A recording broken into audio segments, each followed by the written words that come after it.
Maski ang bagyong Julian ay hindi makakapigil sa overseas trip ng SB19 dahil sila ay nagpunta ng Taipei, Taiwan upang mag-guesting sa pinakasikat na pop FM station doon na 107.7 Hit FM. Naging panauhin ang Mahalima sa panggabing programa ng Naturang Himpilan na hinost ni DJ Brian at pinaunlakan nila ang nasabing show sa pamamagitan ng pag-awit ng gento at ng mga interviews na kinondak ng nasabing istasyon. Maugong din ang mga ulat na inimbitahan ng SB19 bilang mentor ng isang Taiwanese reality show para sa mga naghahangad na bumuo ng isang boy band.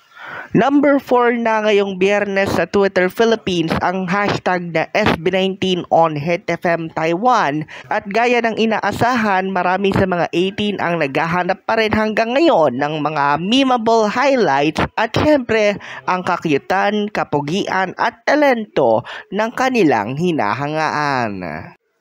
Ngayong Biyernes ng tanghali ay pumapalo pa lamang ng 66,000 views sa official YouTube channel ng Hit FM ng pagmamayari ng Hito Media Taiwan ang naging guesting ng SB19.